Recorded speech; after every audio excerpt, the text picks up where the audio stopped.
Combien de temps reste? Oh merde. 7. Alors, oh mercredi, mais c'est pas possible. Attends. Alors, un petit appel avant de commencer.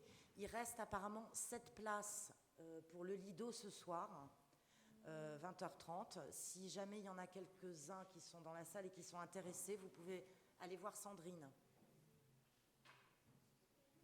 Hein? On va pas tarder à commencer. Chloé, peut-être je te demande de fermer la porte là de ton côté. Ah ben oui, mais enfin, oui, sauf que c'est elle qui est blessée. Excuse-moi.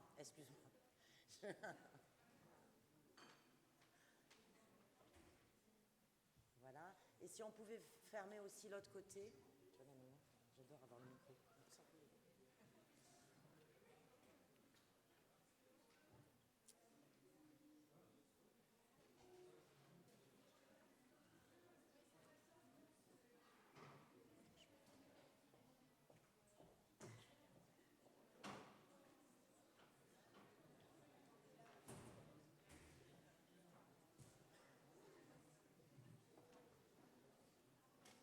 Place des fous, tu déplaces.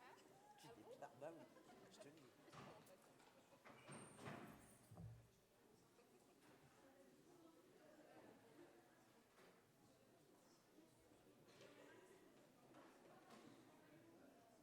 Bon. C'est bon, je vais attendre que les derniers s'installent. On va commencer.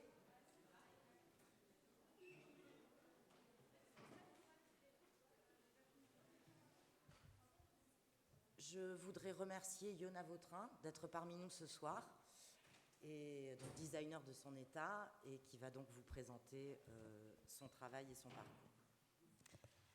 Bonjour à tous, merci d'être là et je remercie l'école et Indiana de m'avoir invité à venir vous présenter mon travail. Comme vous le savez peut-être, moi je suis designer indépendante, j'ai mon studio à Paris et j'ai 37 ans. Je vais vous expliquer un peu mon parcours de manière assez didactique et chronologique pour voir comment je suis arrivée là où j'en suis. Voilà, donc on va commencer simplement. Donc en gros, moi je suis issue de l'école de design Nantes-Atlantique. J'y suis rentrée en 97 et j'en suis sortie en 2002. Donc c'est une école qui à l'époque était toute petite, qui maintenant est très très grande, en mode un peu industrie. C'était à l'époque une école vraiment axée sur le design industriel pur et dur. Donc moi, j'étais un peu le fruit de cet enseignement vraiment lié au design industriel. J'ai eu la chance, en sortant de cette école, d'être directement embauchée chez Camper pour dessiner des chaussures. Alors, il faut savoir que Camper, ça se trouve à Majorque, en Espagne, sur cette petite île, en face de Barcelone. Il se trouve que moi, je suis en partie originaire de Majorque. Donc un jour, j'étais en vacances et puis j'étais étudiante à l'école, j'ai laissé mon CV, ils m'ont appelé 6 mois plus tard. En fait, le CV s'était baladé dans l'entreprise, il y a même quelqu'un qui l'a récupéré dans une poubelle et qui est tombé dessus et qui m'a appelé. Et finalement, moi, je me suis retrouvée à travailler chez eux pendant une année. Donc j'ai donc dessiné des collections de chaussures chez eux. Alors c'était très amusant. Parce que la chaussure, ça parle de confort, c'est vraiment un produit à part entière, même si on est un peu au carrefour entre la mode et le design industriel quand même. Et donc moi j'étais vraiment designer intégré là-bas. Alors c'était vraiment passionnant parce que c'était une entreprise internationale. Et voilà, comme premier job, il y a plus dégueulasse, comme on dit. Et voilà, sauf qu'au bout d'un an, coincée sur cette petite île, et puis aussi dans cet univers finalement assez restreint, j'avais peur on va dire, de m'enfermer dans un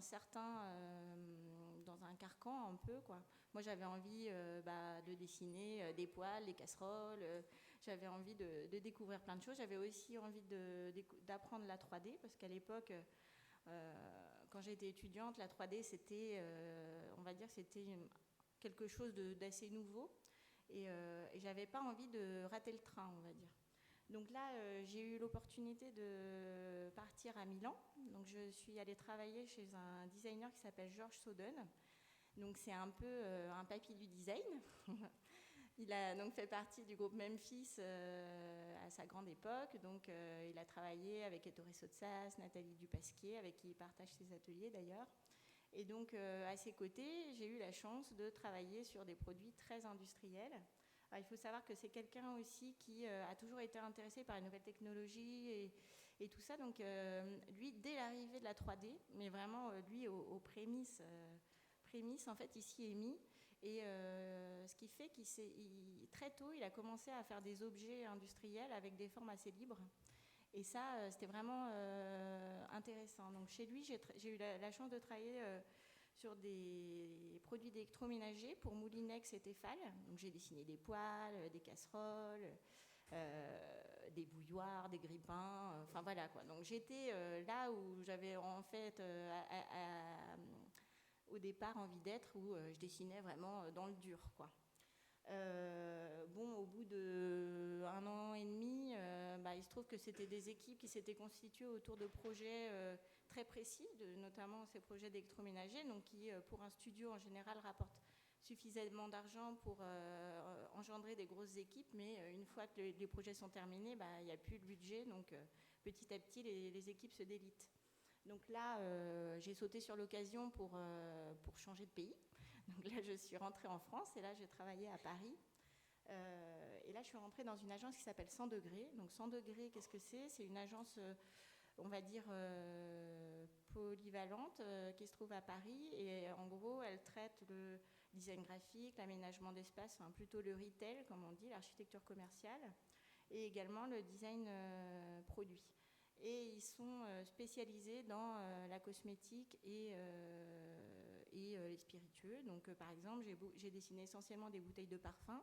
Alors, ça pouvait passer d'une bouteille de parfum pour Jean-Paul Gaultier, Givenchy, à dessiner une bouteille de parfum pour Barbie ou Antonio Banderas.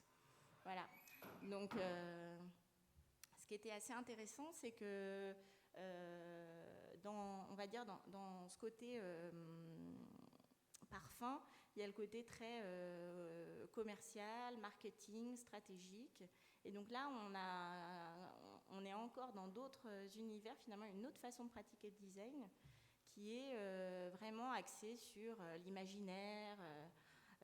On avait des briefs comme la femme, Angers démon. Enfin, souvent, c'est des briefs assez bébêtes et assez basiques, mais à chaque fois, il fallait se renouveler, retrouver des idées.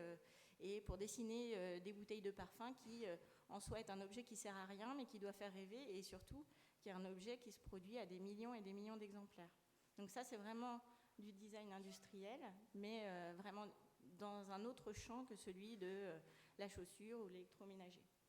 Donc au bout on va dire que c'est une agence qui était super intéressante, où j'ai appris vraiment beaucoup de choses, parce que j'étais encore quand même assez jeune designer, mais c'était aussi une agence assez presse citron. Disons qu'ils prennent souvent les jeunes designers, ils les étreignent, et puis après, il faut essayer de faire sa vie ailleurs, parce que voilà, c'est un monde très particulier. Donc moi, j'ai eu envie de changer, et là, j'ai postulé chez les frères Bouroulec, et j'ai eu la chance d'être prise. Donc j'ai tout simplement envoyé mon CV, tout bêtement, sans savoir s'ils cherchaient ou pas, et puis ils m'ont appelé pour faire un entretien, puis 2, puis 3, et puis finalement j'ai été prise. Et c'était donc une magnifique expérience parce que j'ai été à leur côté pendant 5 années en tant que vraiment assistante. Donc j'étais vraiment, entre guillemets, leur outil. Eux venaient me voir avec des croquis, des idées, et les assistants étaient là pour mettre en forme leurs idées, mettre en forme leurs idées de façon à travers la maquette, à travers la 3D, à travers les images. Donc nous, on était un peu leur support qui permettait de voir les projets prendre une vraie vie. Donc c'était aussi une belle opportunité parce qu'ils ont un véritable univers, un soin du détail absolument incroyable, voire très très perfectionniste. Ils ont aussi quelque chose qui moi m'a beaucoup apporté, c'est le sens de l'image, à savoir que parfois c'est les images qui survivent aux produits parce que certains produits en fait ne fonctionnent pas, donc ils ont une durée de vie très courte. Mais quand on prend soin d'en faire des belles images, en fait, les images restent. Et ça, je trouve que c'est quelque chose de très important, de prendre soin des photos qu'on peut faire de nos objets et de nos productions. Et donc après 5 ans de bons et loyaux services chez Ronan et Erwan, j'ai décidé de voler de mes propres ailes et de monter mon propre atelier. Donc ça, c'était en 2011. Donc par monter mon propre atelier, ça voulait dire travailler dans mon salon. Parce que bon, à Paris, l'espace se fait rare et cher. Donc j'ai travaillé pendant 4 ans dans mon atelier, dans mon salon, et petit à petit j'ai eu une assistante, donc j'avais plus du tout de salon. Après j'avais une stagiaire, donc le stagiaire était dans la cuisine. Donc ma chambre était devenue un endroit où j'amassais mes maquettes. Donc en gros je n'avais plus de vie personnelle. Donc j'ai petit à petit pris la décision de trouver un atelier pour séparer la vie personnelle de la vie professionnelle. Mais c'est aussi c'est un choix assez radical de faire ça, mais en même temps qui m'a permis d'économiser de l'argent pour pouvoir aussi traiter des projets plus libres. Et voilà. Donc là, je vais commencer à vous parler plus de mon travail personnel. Alors, tout a commencé véritablement quand j'étais installée à Milan et que je travaillais pour George Soden. Et quand on travaillait pour lui, enfin je dis on parce qu'on était toute une clique, on travaillait avec un prototypiste à Milan qui venait de se doter d'une machine de prototypage rapide, de frittage de poudre plus précisément. Et à l'époque, bon, aujourd'hui c'est un outil basique, quasiment quotidien pour les designers, mais à l'époque c'était pas du tout aussi développé qu'aujourd'hui. Donc pour nous c'était un formidable outil pour créer des choses. Et en fait, à plusieurs, on s'est dit, et si on leur proposait de créer une exposition autour de ce savoir-faire. Et donc, on a rassemblé plein d'assistants d'agences de design à Milan. Donc, on avait les assistants de Sotsas, de Santa Chiara, enfin bon, de Urquiola, enfin bon, de plein de gens comme ça. Et on a chacun dessiné un objet en frittage de poudre. Et on a créé une grande exposition qui s'était appelée Indus We Trust. Et de là est né un éditeur qui s'appelle Industrial et pour qui j'ai dessiné du coup mes premières pièces. Donc ça, c'est la première pièce qui est en fait de cette exposition d'objets en frittage de poudre. Eux, ils ont voulu développer les pièces en porcelaine, mais pas de la porcelaine de Limoges, malheureusement, la porcelaine de Chine. Et voilà. Donc voilà, ça, on va dire que c'est ma première pièce, qui s'appelle le panier percé. Donc c'est une pièce, c'est une sorte de vide-poche, on va dire, tout ajouré sur toute sa superficie et qu'on pouvait venir, on va dire, personnaliser en faisant du point de croix, du canevas, etc. Donc voilà, il y avait un côté ready-made, un peu facile, un peu amusant, voilà. Donc moi, d'ailleurs, j'ai gardé un peu ça, c'est-à-dire que je dessine des pièces de manière assez spontanée, sans trop me poser forcément des grandes questions cérébrales. Donc ça a été un objet assez spontané. Ensuite sont nés ces 2 petits pots que j'ai appelés Jeannette et Jaquette, du nom de mes grands-mères, parce qu'ils ça rappelle un peu comme on était chez enfin moi en tout cas quand j'étais chez mes grands-mères, elles avaient des petits napperons avec des pots comme ça. Et donc j'ai dessiné un objet qui soude les deux. Voilà. À l'époque, bon, ça a été un peu compliqué en termes de fabrication, mais on y est arrivé. Ensuite, il y a cette petite tirelire que j'ai appelée pour ma retraite. Parce que bon, il faut quand même en parler, c'est que la retraite des designers, c'est pas facile. Parce que c'est vrai qu'il faut quand même le dire, c'est quand même pas un métier facile quand on choisit, en tout cas, cette voie que j'ai choisie, à savoir de dessiner des objets en son propre nom. Alors, c'est vrai qu'il y a beaucoup d'articles de presse, ça fait un peu rêver, tout ça, mais en vrai, c'est quand même assez compliqué parfois de joindre les deux bouts. Donc, je reviens à pour ma retraite. Donc d'un côté, en fait, on vient enfiler une pièce, et de l'autre, en fait, une fois que la tirelire est pleine, on vient tout simplement la casser et la vider. Il y a des vieux objets comme ça, des vieilles tirelires comme ça qui sont notamment en Espagne, qui étaient à l'époque faites en céramique tournée. Donc voilà, j'ai un peu détourné cette typologie d'objets.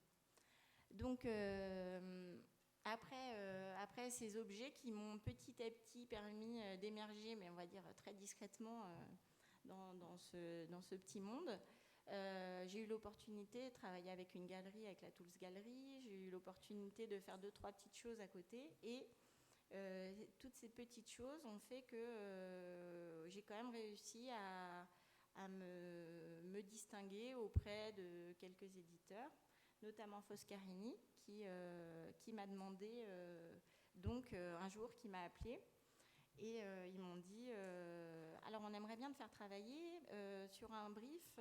Donc l'idée, c'était de faire une petite lampe à prix abordable, un peu coup de cœur, entrée de gamme chez eux, parce que d'habitude ils ont des produits quand même plutôt haut de gamme et assez chers.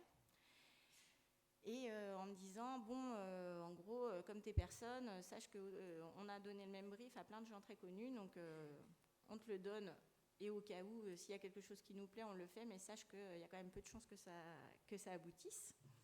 Et donc de là, moi j'étais ravie, enfin, déjà qu'on puisse ne serait-ce que penser à me le proposer, c'était déjà génial. Et donc là, j'ai dessiné cette petite lampe qui s'appelle Binic, qui est inspirée des manches à air sur les bateaux, et qui a vu le jour chez Foscarini en 2010.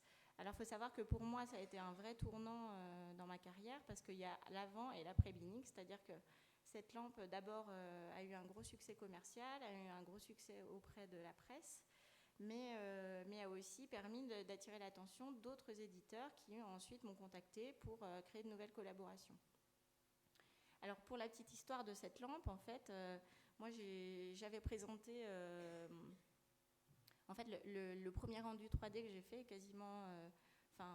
c'est quasiment la même proportion, c'est la même lampe, quoi. C'est-à-dire qu'elle a quasiment pas évolué entre le moment où je l'ai présentée et le moment où elle est sortie. Et comme j'étais personne, en fait, moi je l'ai su après, donc il y a eu 1 an de développement. En fait, il y a eu un grand ping-pong entre l'EDA de Foscarini et les directeurs de Foscarini, parce que les directeurs lui disaient oui, d'accord, elle est amusante cette lampe, mais c'est qui elle sort de nulle part, elle est assistante des Bouroulec, bon d'accord, mais voilà. Donc en gros, eux, ils flippaient un peu parce que j'étais personne, et en même temps, ils se disaient oui, bon, il y a peut-être un potentiel autour de cette lampe. Et finalement, j'ai eu la chance qu'ils prennent la décision de la faire, parce qu'il faut savoir qu'une lampe comme ça, c'est aussi un gros investissement pour eux, c'est quand même un défi, et voilà. Il y a plusieurs moules à injection. Bon, après, ils n'ont pas été déçus parce qu'elle a vraiment, vraiment bien marché. Il faut savoir que quand on est designer comme moi, en fait, on fonctionne... par exemple, quand on donne un cahier d'idées, on n'est jamais payé quasiment. Donc ça, c'est un peu à double tranchant. Mais par contre, on est payé une fois que le projet est sorti, on est rémunéré en royalties. Alors les royalties, c'est le pourcentage du prix professionnel, pas du prix public. Et en général, ça voisine autour de 3 à 5%. Donc pour un projet comme ça, c'est super intéressant parce qu'il a vraiment beaucoup marché, mais pour la plupart des projets, c'est pas très... on va dire que c'est pas une économie très simple à gérer. Mais c'est quelque chose qu'il faut savoir, parce que moi je trouve ça important de le dire. Voilà. Donc là, on revoit la petite lampe sous une nouvelle couleur. Et alors, ce qui est intéressant souvent, c'est que quand on a un projet qui a bien marché, après, les entreprises, elles ont envie de pérenniser la collaboration. Et notamment avec Foscarini, j'ai eu l'opportunité de travailler sur 2 nouveaux projets. Alors, vu que Foscarini est placé près de Murano à Venise, eux, ils ont quand même à la base, leur savoir-faire, c'est quand même le verre soufflé. Donc, ils m'ont demandé de dessiner une collection de suspensions en verre. Donc là, j'ai dessiné cette collection que j'ai appelée Chouchin, qui veut normalement dire lanterne en japonais. Et voilà, donc c'est des luminaires très très très simples. Et en fait, à l'inverse des lampions japonais où c'est la partie ventrue qui est claire et l'anneau qui est d'habitude noir, en fait là j'ai choisi un peu de mettre la partie éclairante plutôt vers le bas. Et donc quand on l'allume, l'anneau s'éclaire. Et voilà, et du coup on a un objet très coloré, très joyeux. Et aussi pour Foscarini, l'important c'est qu'un luminaire, il faut qu'il ait autant de caractère quand il est éteint que quand il est allumé. Donc là on voit un peu les déclinaisons. Alors ensuite, ils m'ont demandé de dessiner une nouvelle petite lampe à prix abordable en se disant elle va nous dessiner une deuxième binique, mais non. Voilà. Donc j'ai dessiné une autre lampe qui a bien marché, qui s'appelle Doll, et qui était un peu un mix entre les kokeshi japonaises et les lampes à pétrole. Et voilà, donc c'est une lampe beaucoup plus classique, beaucoup plus simple, qui a fait son petit chemin, elle fonctionne, mais pas autant que la binique. C'est-à-dire que la binique, ça a été, je pense même pour eux, un peu un best-seller, et je pense que malheureusement, parfois le train ne passe pas 2 fois, et on dessine pas des best-sellers tous les jours. Donc grâce à cette collaboration avec Foscarini, comme je disais, il y a des éditeurs qui sont venus me voir, dont Moustache, qui fait partie de ces jeunes éditeurs français qui ont aussi participé au fait qu'il y ait de jeunes designers comme moi qui ont pu émerger. Donc en gros, c'est des jeunes éditeurs qui prennent le pari d'appeler des gens dont ils jugent que leur travail a du caractère. Donc moi j'ai dessiné ce petit miroir qui s'appelle Cyclope. Donc c'est un miroir convexe. Alors moi j'ai toujours été assez intriguée par ces miroirs convexes parce qu'on a toujours l'impression qu'il y a quelqu'un derrière qui nous regarde. Et il y a comme, on peut se raconter plein d'histoires. Donc j'ai dessiné ce miroir parce qu'on dirait un peu comme une statue un peu africaine comme ça. Il a un pied, on dirait un peu un personnage avec un grand œil. Et voilà, donc c'est un objet assez sculptural qui n'a pas, on va dire, une grande fonction d'usage.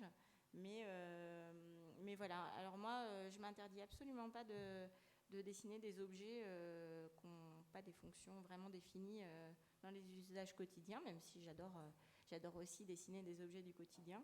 Je trouve qu'il ne faut pas trop se mettre de contraintes. Quand on a l'opportunité de faire des choses assez libres, il faut aussi en profiter.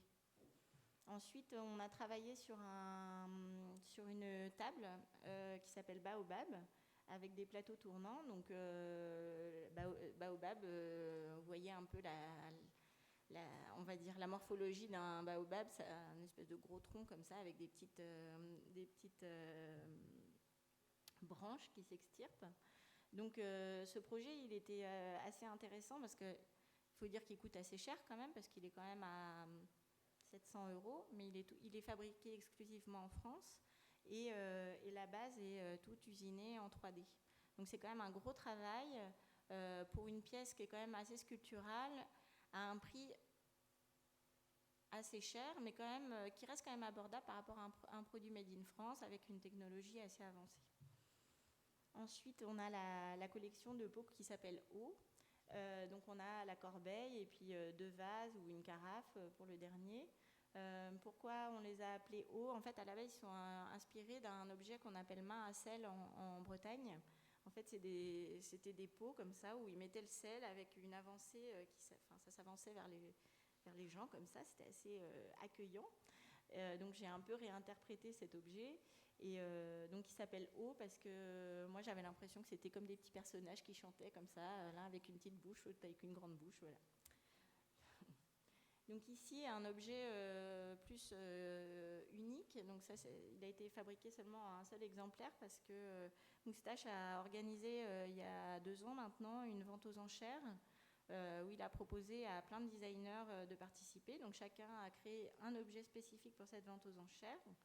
Et voilà, donc moi j'ai dessiné ce miroir que j'ai appelé miroir aux alouettes, qui en fait qui vient d'une inspiration de vieux miroirs Art Nouveau, où il y avait comme ça des oiseaux avec des longs becs qui sortaient, ça devenait presque surréaliste. Et voilà, donc j'ai un peu réinterprété ça. Donc il y a ce grand bec qui vient plonger dans le miroir et presque grignoter la tête de la personne qui se regarde dedans. Ensuite, une collaboration qui est assez intéressante avec Lexon. Alors Lexon, c'est un éditeur français qui est installé à Boulogne et par contre qui fabrique toutes ses pièces en Chine. Lexon, c'est quoi ? C'est un éditeur qui veut réaliser des pièces à prix abordable. À la base, son marché, c'est le cadeau d'affaires, c'est-à-dire qu'il propose des objets à des entreprises qui vont imposer leur marque dessus et les distribuer à des clients ou les vendre à des clients. Petit à petit, lui, il s'est spécialisé vraiment dans l'objet, on va dire, de l'édition de design, donc vraiment les collaborations avec des designers, et il en fait commerce. Donc moi, quand il m'a proposé de travailler avec lui, donc moi j'étais ravie parce que Lexon, c'est quand même un bel éditeur. Et en gros, pour l'anecdote, il m'a dit « Oh là là, j'étais en voyage, j'ai vu le catalogue, le magazine Air France, j'ai vu la Binique. » Il a arraché la page et il m'a appelé juste après. Voilà, c'est quelqu'un d'assez spontané comme ça, c'est vraiment un homme d'affaires, voilà, hein, faut pas rigoler. Et il m'a dit « regardez notre catalogue et dessinez-moi ce que vous voulez. » Donc j'ai commencé par dessiner une radio parce que c'est vrai que lui il a édité notamment une radio de Marc Berthier qui est très connue et je trouvais que la radio c'était vraiment à la fois l'objet du quotidien, c'est un objet à la fois désuet, presque archaïque aujourd'hui parce qu'avec les iPhones et tout ça, mais en même temps c'est quand même un objet que tout le monde utilise, l'air de rien, au quotidien, dans sa salle de bain. Voilà, donc j'avais envie d'un objet comme ça archétypal.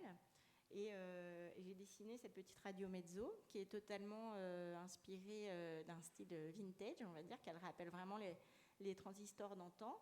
Donc elle a une silhouette assez simple avec cette petite antenne et cette façade grillagée avec on va dire, des commandes assez élémentaires. Alors il se trouve que la radio a eu un joli succès, du coup il m'a demandé de compléter la collection. Et suite à ça, j'ai dessiné le petit réveil qui par exemple, on peut le programmer pour un réveil à 7h et quand il sonne, et si on veut juste qu'il répète la sonnerie 10 minutes plus tard, il suffit de le caresser pour voilà, qu'il répète. Ensuite, il y a la petite lampe de poche qui, elle, on voit à l'intérieur, elle a une partie très facettée et miroitée qui, elle, est un peu plus inspirée des flashs photographiques. Et on a un petit stylo avec la partie en haut qui représente un peu comme une gomme sur un crayon de bois. Et en fait, la partie est souple, et ce qui permet d'activer ou non la mine. Donc voilà, comme je parlais tout à l'heure des images, donc moi j'essaie de m'amuser à chaque projet, à essayer de faire des images un peu, comment dire, qui mettent pas forcément très sérieuses, mais juste qui me donnent une ambiance. Donc moi j'ai un ami photographe avec qui je travaille pour créer des univers comme ça. Donc là on voit les patineurs artistiques, les petits moutons, les travailleurs, voilà. Donc comme cette collaboration a été assez intéressante et puis avec Lexon c'est bien passé, il m'a proposé de travailler à l'époque sur une collection d'objets du jardin. Alors je lui avais proposé, je crois, 12 projets. Donc c'était toute une collection complète et des 12 projets, il en est sorti un. Donc cette petite lampe qui s'appelle Clover. Et donc l'idée c'était d'avoir une petite lampe qu'on peut y se mettre n'importe où, à l'extérieur évidemment, mais aussi, je sais pas, dans une penderie, dans une tente, dans un bateau, qu'on puisse trimballer sur un vélo, voilà. Donc elle a une autonomie de quelques heures et on peut la recharger en USB. Elle a 2 intensités lumineuses et voilà. Donc c'est un objet à la fois assez simple et qui finalement chacun peut créer son propre usage avec. Et de là est né, qui n'est pas encore totalement sorti, mais la Clover Garden, comme il l'appelle.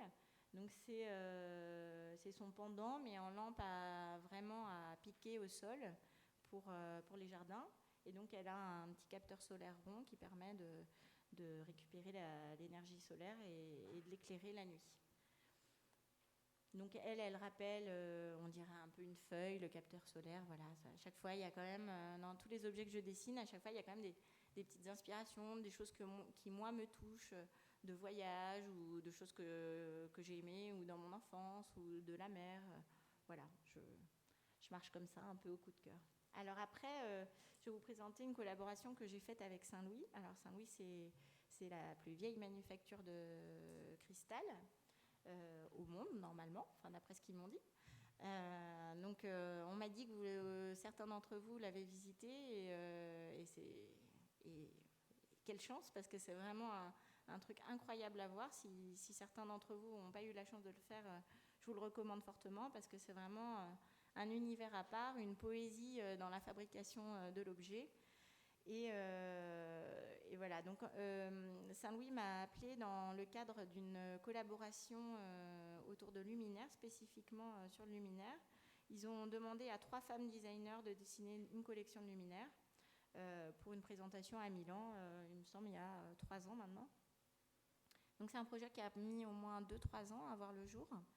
Et en gros, ils m'ont présenté la manufacture et à partir de là, ils m'ont dit, bon, bah, maintenant tu utilises la technique que tu veux, tu fais ce que tu veux. Donc il y a tellement de choses à faire, il y a tellement de techniques, de savoir-faire que c'était difficile.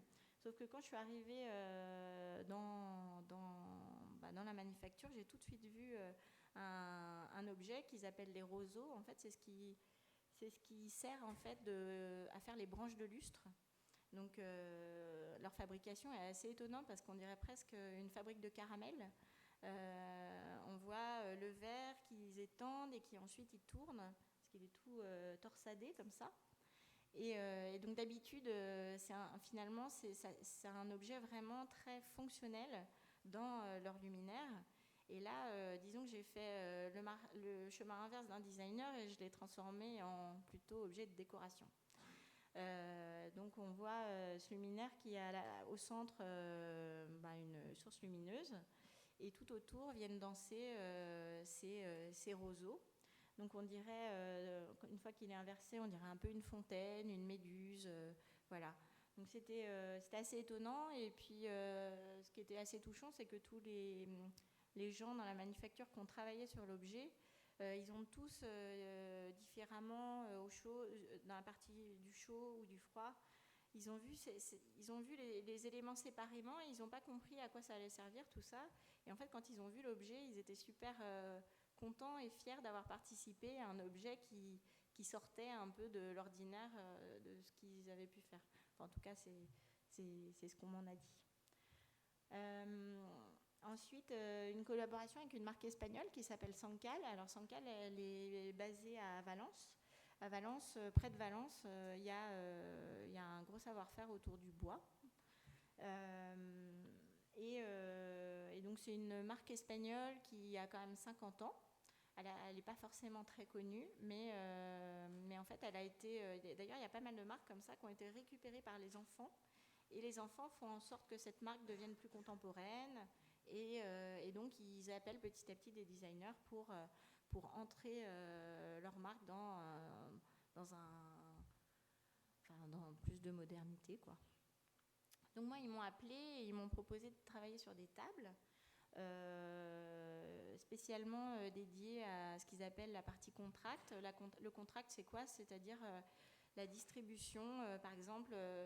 un grand immeuble ou un gratte-ciel se construit, je ne sais pas où, au Brésil ou quoi. Après, il y a des marchés qui s'instaurent pour les remplir en termes de mobilier. Donc, les marques, elles se mettent dessus pour essayer de vendre leur mobilier. Donc ce qui est intéressant, c'est qu'en général, du coup, on vend beaucoup de pièces à la fois. Donc l'idée, là, c'était de créer toute une collection assez simple qui puisse être passée à la fois dans le domestique, mais aussi dans le professionnel. Et elle s'appelle Pion, donc voilà, son nom en dit assez long sur sa forme. Et l'idée, c'était d'avoir une collection assez joyeuse, assez simple. Donc elle est laquée avec des couleurs assez fraîche. Ce qui était assez intéressant, c'est que la laque, elle est assez incroyable parce qu'elle est vraiment, elle a une brillance absolument phénoménale. Et ça, c'était, je pense, assez difficile à faire compte tenu de leur savoir-faire spécialement, uniquement dédié au bois. Voilà. Donc moi, je ne m'empêche pas de faire des objets assez simples aussi. Là, on voit une collaboration avec Serralunga. Serralunga, c'est un éditeur italien qui est spécialisé dans le rotomoulage. Alors, je ne sais pas si vous savez ce que c'est le rotomoulage. C'est la fabrication, en gros, grâce au rotomoulage, on peut fabriquer des très grandes pièces plastiques pour un prix relativement modique. Donc, moi, ils m'ont proposé de travailler sur une collection de bancs. D'ailleurs, il n'y a qu'un banc qui est sorti, donc c'est même pas une collection. Donc de là, j'ai dessiné ce banc qui s'appelle Luba, qui est vraiment très simple, mais que j'aime beaucoup parce que je trouve qu'il parle assez de mon travail. L'idée, c'est toujours de combiner des formes à la fois organiques, géométriques, mais toujours maîtrisées. Moi, j'aime pas, personnellement, hein, j'aime pas les choses trop rectilignes, trop carrées. Je trouve ça assez dur et tout. Et à la fois, j'aime pas les objets trop chewing-gum, voilà, pour moi, ça n'a pas de sens. Donc, l'idée, en tout cas, dans ce que je dessine petit à petit, c'est de trouver des objets qui ont un équilibre un peu entre des formes à la fois assez rectilignes et des formes très douces. Et je trouve que ce banc parle assez de ça. Ensuite, une collaboration avec André Jardin. André Jardin, c'est un jeune éditeur de brosses français qui est installé à Nantes. Alors, eux, ils fabriquent des brosses de père en fils depuis des générations. Donc, leur arrière-grand-père fabriquait à l'époque vraiment des brosses de nettoyage assez basiques. Et petit à petit, ils sont venus à la brosserie industrielle. Donc, ils fabriquent des grands cylindres de brosse qui viennent, par exemple, lustrer les BN ou les lus dans l'alimentation. Et un jour, ils se sont dit, et si on reprenait les modèles de nos arrière-grands-parents pour faire des brosses de luxe fabriquées en France. Et donc, ils sont partis de là. Et petit à petit, ils ont appelé des designers pour compléter leur collection. Donc moi, je sais pertinemment que c'est des projets qui, par exemple, ne rapportent, pour ainsi dire, rien. Mais je trouve ça quand même intéressant de s'inscrire comme ça dans une philosophie, une histoire qui, moi, me touche. Et puis souvent, c'est des belles rencontres. Et puis voilà, des fois, il faut prendre les choses assez simplement. Donc, ils m'ont proposé de travailler sur une collection liée à la cuisine et de faire des brosses pour nettoyer les légumes. Alors, ce n'est pas une pratique qui se fait beaucoup en France, mais par exemple, dans les pays, au Japon, par exemple, pour nettoyer leurs légumes, ils ont plutôt tendance à les brosser qu'à les nettoyer comme on peut le faire ou les éplucher. Donc, on a travaillé sur 3 brosses de 3 tailles différentes avec 3 fibres différentes. Une souple qui permet de brosser, par exemple, les champignons. Une, médium qui va permettre de brosser les légumes médium. Et puis une dure qui permet de brosser les patates, les carottes. Voilà. Donc, on voit, c'est un dessin assez simple, basique, qui s'est basé sur les savoir-faire qu'ils avaient dans leur région. C'est-à-dire, il n'y avait pas possibilité d'avoir des commandes numériques qui faisaient des formes assez souples, assez douces. Donc, j'ai essayé de faire un objet, finalement, à la fois désuet, simple, mais évident. Voilà. Et accompagne les planches à découper. Alors ici, un projet qui est plus lié, qui est plus de l'architecture d'intérieur. C'est un projet assez associatif parce que ça a été fait avec l'association des nouveaux commanditaires qui est supportée par la Fondation de France. Et en gros, l'idée en général, c'est par exemple, ici c'est un regroupement d'étudiants qui vit dans dans une cité universitaire au Havre qui est uniquement construite à base de containers. Alors il se trouve que cette cité est assez carcérale. Les containers, c'est une belle idée, mais en fait à l'intérieur, déjà elle est mal placée dans la ville, au Havre. Elle est vraiment à l'extérieur, il n'y a pas de bar pour les étudiants, pour qu'ils puissent y avoir une vie assez, on va dire, plus de fêtes et après les études. Tous les containers sont séparés, du coup les étudiants ne se retrouvaient pas. Et donc ils ont appelé une association pour pouvoir trouver une solution pour faire en sorte qu'eux se retrouvent. Et donc cette association m'a appelé pour aménager un container pour leur créer un lieu pour se retrouver, un foyer en fait, dans cette cité universitaire. Donc j'ai créé ce projet qui s'appelle Péniche. Alors il faut savoir que la cité universitaire, elle est vraiment juste à côté de la mer et aussi à côté du port de commerce où il y a des milliers de containers superposés. Donc l'idée, c'était vraiment de prolonger cette idée de la mer, tout simplement. Donc on voit l'extérieur, il y a cette grande casquette qui rappelle un peu les casquettes qu'on peut retrouver sur des péniches, avec une terrasse qui vient prolonger l'intérieur du container, qui est assez simple. Alors aménager un container, c'est assez compliqué, notamment dans des espaces pour tout le monde, parce que évidemment il faut l'accessibilité pour les personnes à mobilité réduite. Donc il faut qu'ils puissent accéder à tout l'espace, il faut qu'ils puissent tourner sur eux-mêmes, sortir, etc. Donc ça, c'est des contraintes qu'il faut vraiment prendre en compte. Et donc, moi, j'ai travaillé sur une espèce de grande table, un peu comme un carré bateau, où les étudiants peuvent se retrouver. L'idée, c'est qu'ils pouvaient aussi projeter des films. Voilà. L'espace, en fait, j'ai voulu l'adoucir parce qu'il était assez dur, assez gris. Donc, j'ai essayé d'arrondir ce plafond, ce qu'on peut retrouver d'ailleurs aussi dans les péniches. Mais ça rappelle aussi un wagon dans un train, comme une espèce d'invitation au voyage. Et voilà, ils voulaient aussi un espace assez chaleureux qui allait en contraste avec le reste de leur cité universitaire. Donc, j'ai fait le parti pris du bois pour ramener un peu de chaleur. Alors ici, un projet encore un peu particulier qui s'appelle Le Bestiaire. Donc, la Cité du Design à Saint-Étienne, en fait, tous les 2 ans, crée une biennale, la biennale de Saint-Étienne, que vous connaissez peut-être. Et donc, ils m'ont proposé d'être commissaire d'exposition pour une exposition dédiée aux enfants et un atelier pour les enfants. Et donc, moi, je suis arrivée avec l'idée de plutôt que d'avoir, on va dire, un propos et de récupérer des pièces existantes pour nourrir ce propos, c'était de faire une production. Donc j'ai proposé de créer une collection de déguisements pour enfants sur le thème du bestiaire. Et donc j'ai appelé des illustrateurs, des graphistes, des designers, des gens qui dessinent de la BD, voilà, plein de gens différents. Donc on était en tout 14. Et ils ont tous dessiné leur déguisement pour enfants sur le thème de l'animal. Donc ils ont chacun, ici devant on voit Joachim Giroux-Najou, le léopard, c'est quelqu'un qui crée des comics qui s'appelle El Carava. Voilà, donc ici on voit le zèbre des Graphiquants, le panda des Twice.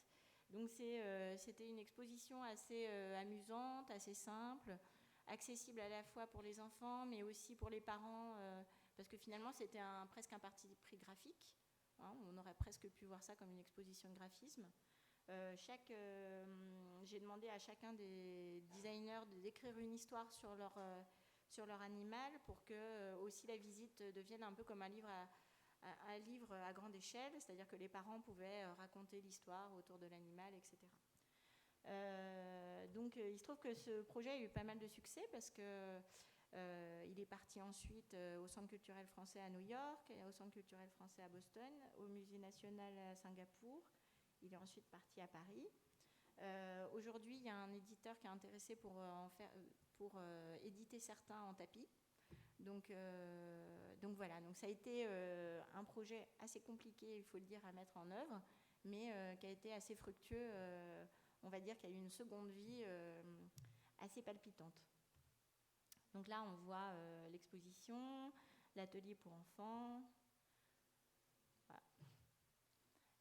Ici, une collaboration avec un jeune éditeur danois qui s'appelle Element Optimal. Donc c'est un ancien d'une entreprise aussi qui s'appelle Norman Copenhagen, qui s'est lancé lui-même à faire de l'édition. Et en fait, il y a quelques années, j'ai dessiné une collection de grosses peluches pour une marque de tissu qui s'appelle Quadrat, qui est donc elle aussi danoise. Et elle m'avait à l'époque laissé carte blanche pour dessiner le projet que je voulais dans le cadre d'une exposition collective. Donc j'avais dessiné ces 3 animaux qui ont suscité pas mal d'intérêt. Il y a plusieurs éditeurs qui étaient intéressés, mais ils n'ont jamais vu le jour. Et grâce à eux, ils ont vraiment vu le jour. Bon, ça, c'est pas la version définitive, ça, c'était la version avec Quadrat, mais bon, on s'y approche grandement. Donc c'était vraiment des gros animaux, hein. Ils font 1 mètre de haut, donc voilà, c'est presque des petites sculptures quoi, en tissu. Ensuite, alors là, on va dire que c'est un peu la période animale, parce que c'est vrai qu'entre le bestiaire, le zoo de Element Optimal et ici pour Boza, qui m'ont aussi demandé de dessiner des animaux, j'avoue que je suis assez dans un trip animal en ce moment. Boza, c'est un éditeur de céramique italienne qui m'a contacté justement pour une exposition spécialement sur le thème de l'animal. Donc ils ont demandé à plein de designers de créer des objets sur ce thème. Et donc moi j'ai voulu m'amuser à faire vraiment plus des petites sculptures qui sont pas du tout fonctionnelles. Donc l'idée c'était de rationaliser en ayant un seul moule pour le corps et de donner un caractère à l'animal uniquement en ayant un bec différent. Et seul finalement le décor sur la base conique donne aussi le caractère de l'animal. Donc c'est un petit projet mais qui a assez bien marché. Alors ici, on part loin du projet animal. En fait, l'année dernière, je me suis octroyé, on va dire, une petite parenthèse d'illustration. Et j'ai fait une exposition sur des dessins érotiques. Voilà. Donc c'était vraiment très, très drôle. J'ai fait une centaine de dessins érotiques qui, aujourd'hui, vont voir le jour sous la forme d'un livre avec Flammarion. Et voilà. Donc, ce qui est assez drôle, je vais vous en montrer quelques-uns. Ce qui est assez drôle, c'est qu'en fait, ils ont un peu les bouilles. Ça, c'est une collection de vases que j'ai dessinée à l'époque quand j'étais en Italie. Donc, c'était des vases qui, pour moi, me rappelaient un peu des usines avec des fumées colorées qui s'échappaient.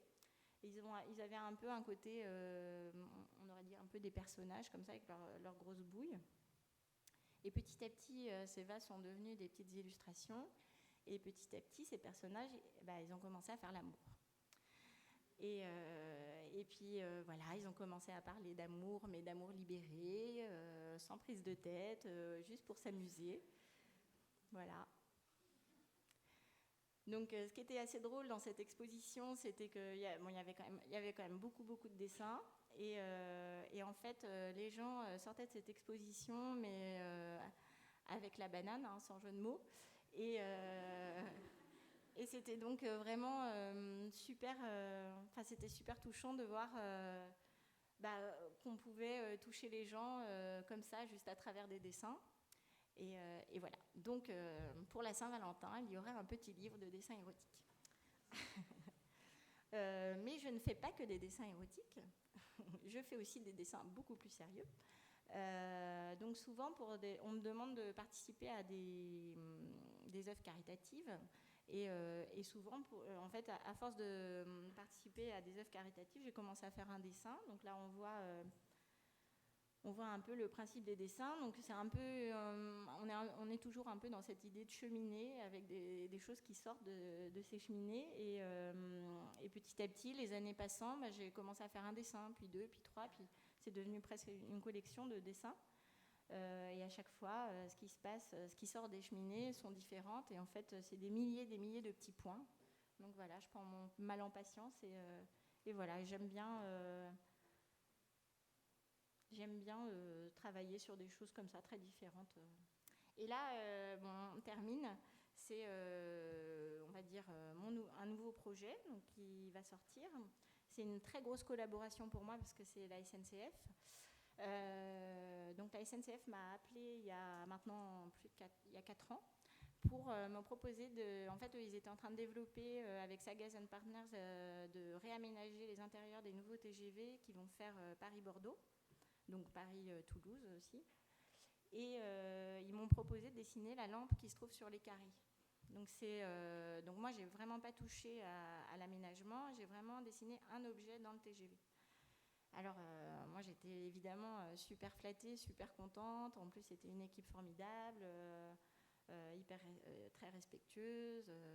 Voilà, donc j'ai présenté 6 projets, ils en ont choisi un. Et il se trouve que le premier TGV sera mis en ligne dimanche. Donc, voilà.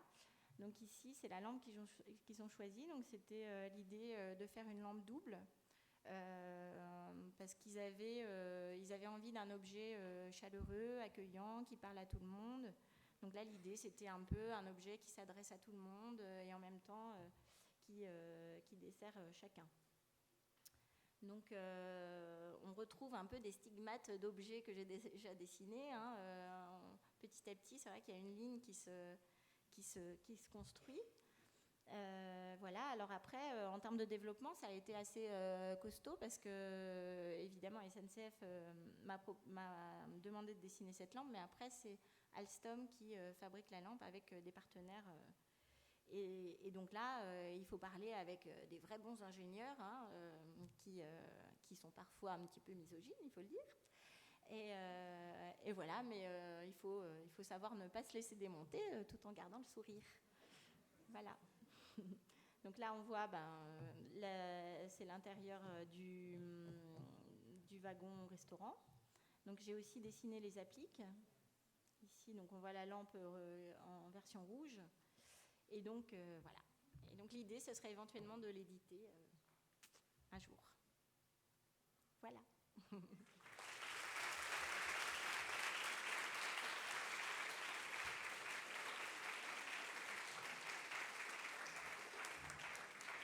Merci.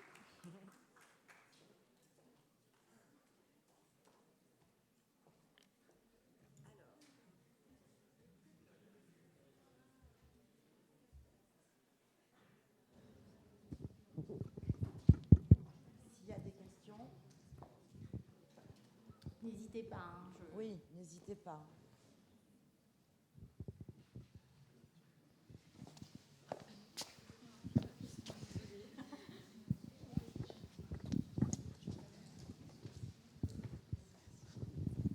Je voudrais savoir si vous avez gardé contact avec les personnes avec qui vous avez fait l'exposition à Milan, Industry Trust. Oui, tout à fait. Ouais. Enfin, si vous travaillez encore ensemble ou pas. Non, on ne travaille plus ensemble parce que, à la base, eux, leur savoir-faire, c'était vraiment un atelier de prototypage rapide. Ils se sont mis dans l'édition et finalement, ça a un peu dispersé leur activité. Ils ont décidé petit à petit d'arrêter, en fait. Mais je suis toujours en contact avec eux. Et moi, j'avais une question quant à la technique, parce que vous faites beaucoup d'objets différents, avec différents matériaux. Je pense notamment, par exemple, à la radio avec l'Exxon. Vous faites appel, souvent, vu que vous travaillez en autonomie, à d'autres personnes pour fabriquer, pour comprendre. Alors, en général, ce qui se passe, en tout cas avec les éditeurs, c'est que moi, je fournis les fichiers 3D. Donc, en général, je les pousse beaucoup. Je travaille sur SolidWorks, donc c'est des logiciels assez techniques. Et après, c'est l'éditeur qui cherche un fabricant. Donc c'est l'éditeur qui est en charge de vraiment trouver qui va le fabriquer. La radio, elle est fabriquée en Chine, parce que Exxon fait fabriquer exclusivement en Chine. Mais après, parfois, par exemple, avec des éditeurs plus modestes comme Moustache, ça peut arriver que moi, je cherche aussi un fabricant. Mais par contre, ce que j'aime faire, moi, c'est vraiment suivre la fabrication de l'objet dans toutes les étapes de son développement pour pas que d'un coup, je sais pas, il y a un rayon qui passe de 5 mm à 10 mm.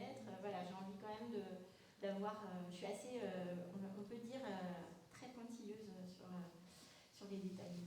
Ce qui peut parfois mener au conflit, mais bon, c'est la vie. Quelqu'un d'autre?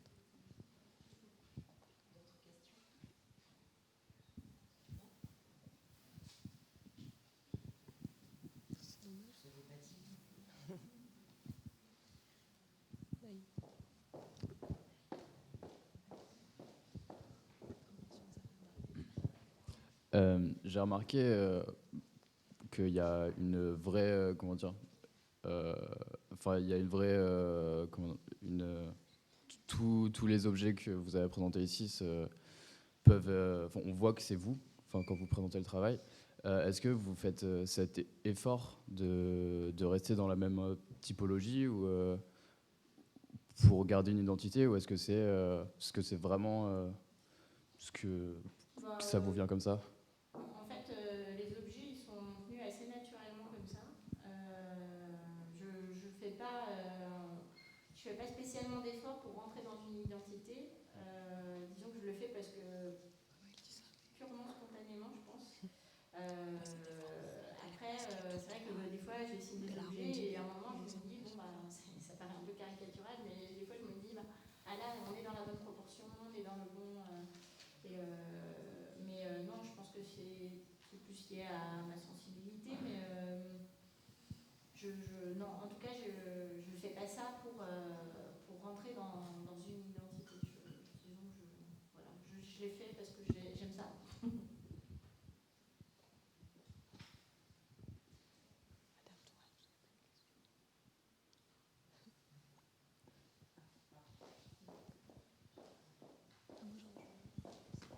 Oui, voilà, en fait, ça, c'est pas mon souci. Bonsoir. Donc moi, je voudrais vous poser une question par rapport à votre technique. Enfin, en gros, vous dessinez beaucoup. Et est-ce que la maquette aussi est aussi importante pour vous, ou ça passe plutôt par le dessin, a priori? Alors, ça passe. En fait, tout dépend des projets, hein, parce que chaque projet est unique dans le fond. Donc, il y a effectivement beaucoup de dessins. Il y a beaucoup de dessins en 3D, parce que je considère que la 3D, c'est un vrai outil de représentation formelle. C'est un peu comme un sculpteur d'une certaine manière. Puis ça permet aussi de savoir si une forme est démoulable, pas démoulable. L'air de rien, c'est pas anodin. Et en général, en sachant que moi, idéalement, j'adorerais avoir un atelier maquette, mais il faut savoir qu'à Paris, c'est un peu compliqué, donc j'ai pas vraiment de quoi faire des maquettes, mais quand cela se présente, j'essaie de faire au moins des maquettes pour avoir le volume, pour pouvoir un peu toucher les proportions, mais c'est jamais des maquettes très très abouties. Ou alors quand elles deviennent abouties, c'est que c'est dans le processus avec les éditeurs. Voilà. Et là, on passe par le prototypage rapide. Enfin, là, ça devient on va dire la fonction, enfin le processus classique.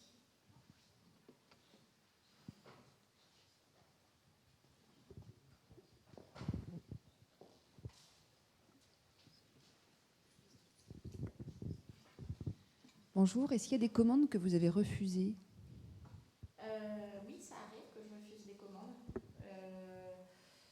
Soit parce que j'ai déjà trop de choses à faire, parce que en fait, je suis toute seule avec une assistante à mi-temps. J'ai pas de stagiaire, je prends pas de stagiaire. Enfin, en tout cas, pas depuis 2 ans.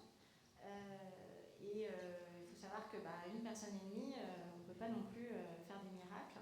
Et du coup, je préfère faire moins de choses et de les faire vraiment et de les maîtriser, que d'en faire trop comme j'ai déjà fait. Et à un moment, en fait, il peut arriver que des choses nous dépassent et puis en fait, on perd la maîtrise des choses. Et puis après, on est frustré une fois que les objets sortent, on n'est pas content. Et voilà. Donc oui, ça m'arrive de temps en temps de refuser. Ou alors parce que je ne sens pas la personne. Ça peut arriver. Hein. Je pense qu'il faut aussi marcher à l'intuition à ce niveau-là.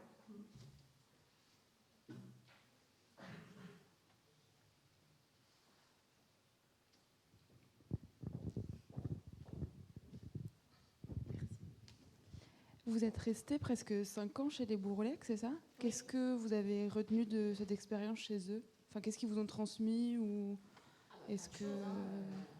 Transmis, je pense, beaucoup le goût de la précision, le goût de l'image et de bien communiquer ses projets. Ils m'ont transmis, si j'avais un atelier maquette, sur le goût de faire des maquettes, mais j'en ai pas. Et puis, je pense que c'est aussi l'envie d'avoir un travail qui est personnel, tout simplement. Ouais.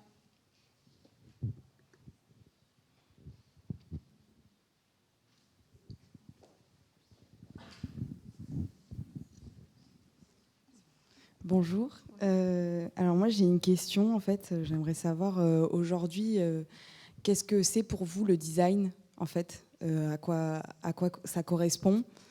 Quelle est votre définition en fait du design?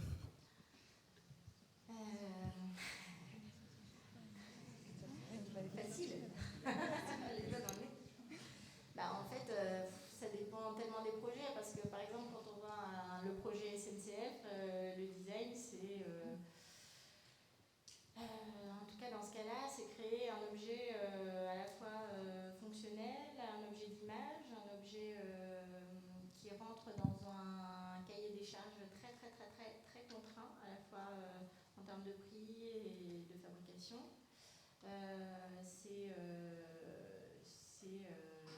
C'est parler aux gens aussi, je pense, c'est toucher les gens. Enfin, en tout cas, pour moi, c'est quelque chose d'important. Voilà.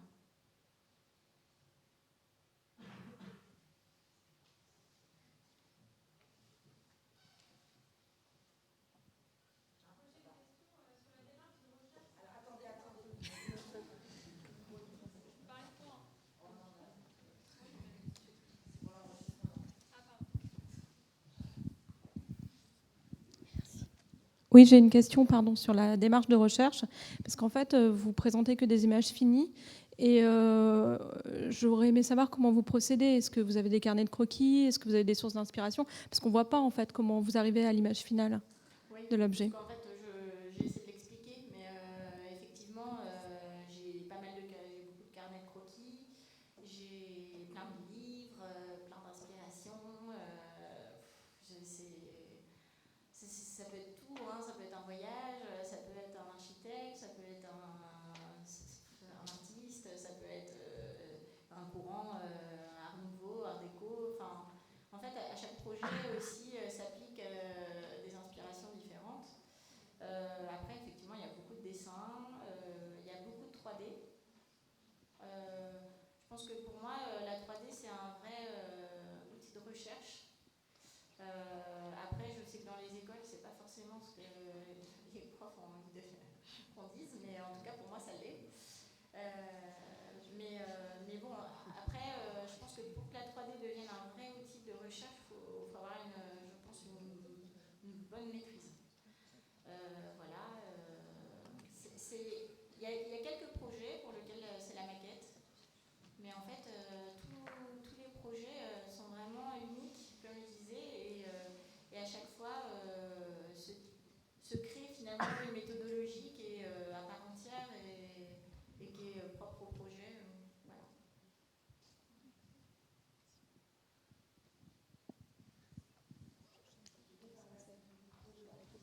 Voilà.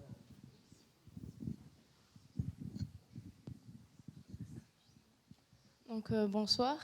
Donc moi j'aurais aimé savoir si dans la conception d'un projet, vous essayez, au-delà de faire passer une forme et de répondre à une demande, d'exprimer une sémantique dans votre objet.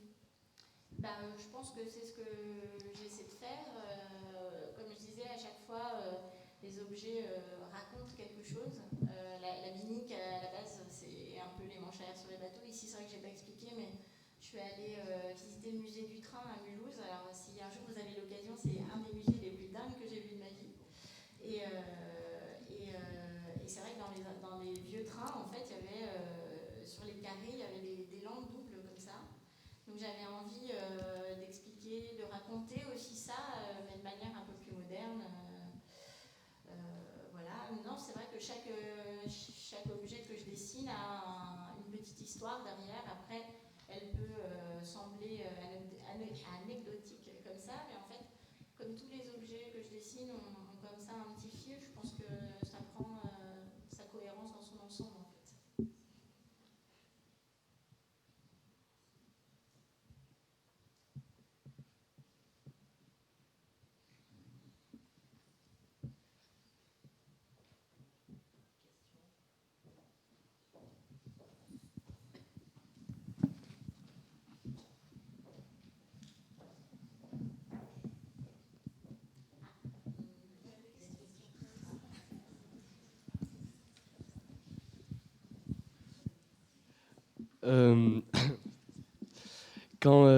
En fait, quand vous dessinez cette lampe, enfin moi, de la voir juste comme ça, en fait, je me dis que à mouler, ça doit être horrible.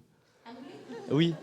En fait, elle est réalisée en 2 coques différentes qui viennent s'emboîter et visser à l'arrière. En fait, le truc, c'est que il faut que les vis ne soient pas excessives, donc il a fallu, faire en sorte de les mettre à un certain niveau parce que derrière il y a les aérations. Enfin bon, c'est tout un truc, mais oui, elle est réalisée en 2 coques assez techniques qui sont toutes nervurées. Elles sont moulées en aluminium et ensuite usinées. Et voilà. Donc elle a un plan de joint sur la partie supérieure et sur tous les côtés. Donc c'est 2 fois la même coque. En fait, c'est toujours le même moule qui viennent reprendre en usinage de manière différente pour que les 2 coques viennent s'emboîter l'une dans l'autre. Et donc, est-ce que ça, dès le départ, quand vous dessinez la forme, vous savez déjà la technique employée en fait? C'est mieux, ouais, parce que c'est vrai que présenter un projet qui est irréalisable dès le départ, c'est un peu compliqué. Mais parfois, c'est bien aussi de proposer des projets où on sait qu'on va un petit peu au-delà des possibilités, parce que ça permet à certains éditeurs ou fabricants de chercher des solutions pour y arriver. Mais après, il ne faut pas non plus partir dans des délires hallucinants. Hein. Voilà.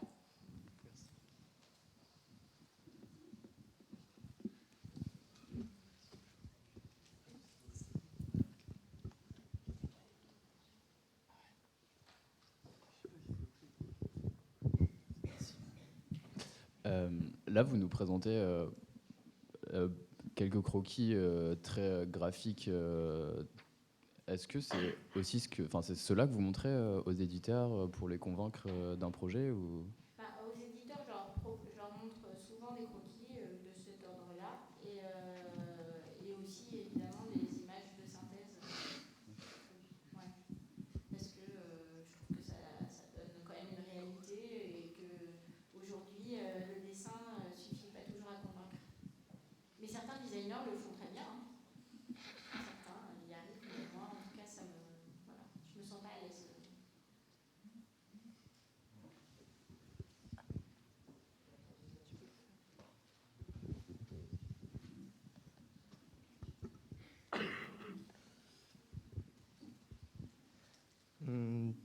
Je voulais savoir, est-ce que le monde scolaire vous paraît tout aussi réaliste par rapport au monde professionnel extérieur?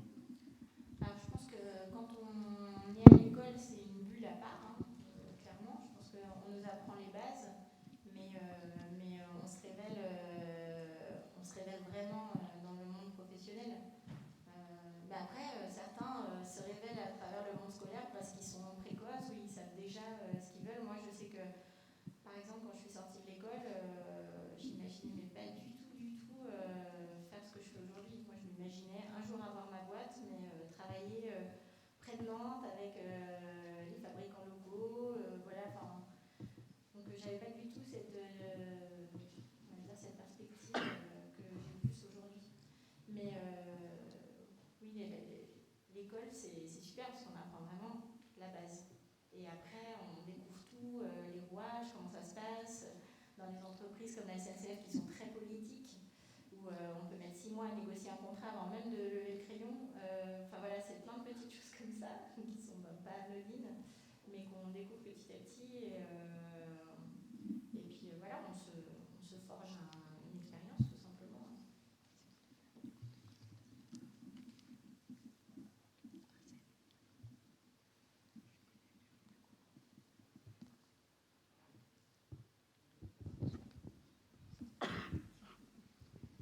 Donc moi j'aurais une dernière question peut-être. Sur la forme, en fait, vous dites que vous inspirez un peu de l'architecture ou tout ça. Et est-ce que vous pratiquez la photo? Enfin, en gros, est-ce que vous collectionnez des images comme ça qui... Oui, j'ai des petites banques d'images, d'objets ou de choses que j'aime. Après, j'ai plein de livres. J'essaie petit à petit de me constituer des livres de gens que j'aime. Je sais pas, Yanagi, par exemple, pour un des derniers que j'ai acheté. Oui, parce que c'est important. Enfin, je veux dire, on est dans un monde d'images et voilà, c'est difficile d'avancer avec des œillères sans regarder ce qui s'est fait ou ce qui se fait, quoi.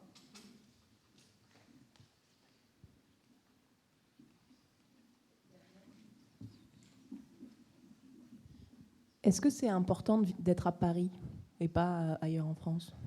Ça, c'est encore une question que je me pose. Alors, je pense que c'est pas mal parce qu'il y a cette proximité qui semble une évidence parce que tout le monde est là-bas. Mais en même temps, je pense qu'une fois qu'on est un peu établi, on peut quand même. Il y a des designers qui travaillent très bien de l'extérieur. Hein. Donc, c'est pas une fatalité. Après, moi, je pense pas que je ferai toute ma carrière à Paris, par exemple. Voilà.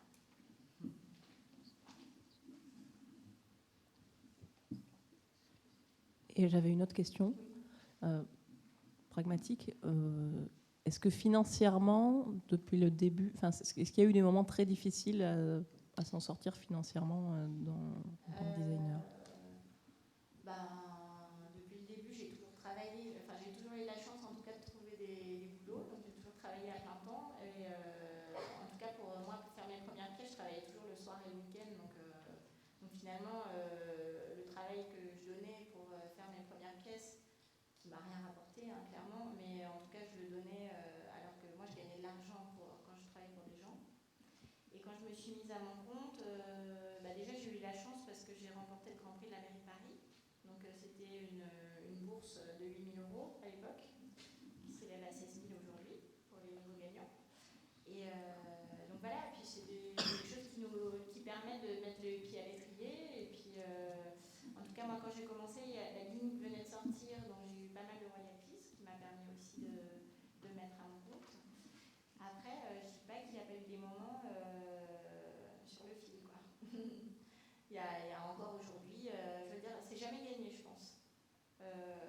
Voilà, je ne suis pas une bourrelet je pense qu'à mon niveau, c'est pas gagné encore, quoi. C'est-à-dire que je peux encore avoir des moments où je fais ouh, j'ai eu chaud. mais après, c'est pas grave, on avance, faut avancer, il faut continuer à faire des projets qui nous plaisent, qui nous tiennent à cœur, et voilà, et puis on trouve toujours des solutions. Hein. Voilà. Et vous envisagez pas de vous mettre, il me semble qu'il y a des lieux collectifs de travail ou de mise en commun de matériaux, ou comme vous parliez d'ateliers de maquettes ou de choses comme ça en région. En fait, moi j'ai mon propre atelier. J'avoue que j'aime bien travailler dans ma petite bulle. Et voilà, je suis pas très fan de la colocation de locaux. Voilà, j'aime bien être dans ma bulle. Et après, entre amis, on trouve des solutions.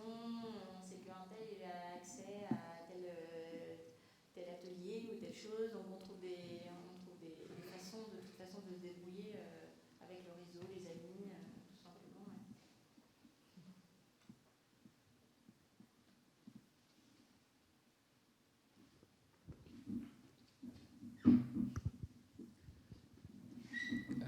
Vous dites que en fait, on vous a souvent sollicité pour faire tel ou tel projet. Est-ce qu'il vous arrive de faire de la prospection, d'aller chercher des gens? Alors j'ai de la chance, en tout cas jusqu'à maintenant, ça fait 5 ans que je me suis mise à mon compte, j'ai jamais prospecté. J'ai pas encore fait ce pas, mais si un jour il faut le faire, je le ferai. Hein. Il faut se faire un peu violence, quoi, j'imagine, mais oui, pour l'instant, j'ai pas eu à le faire.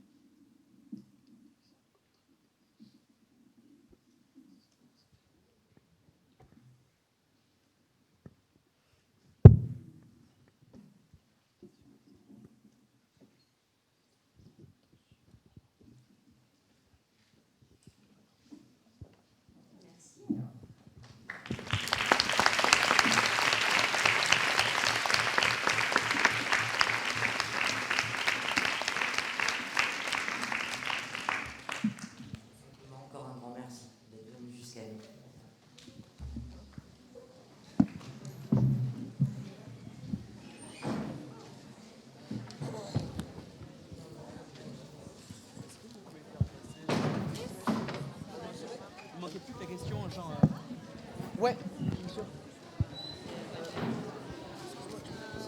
Ouais.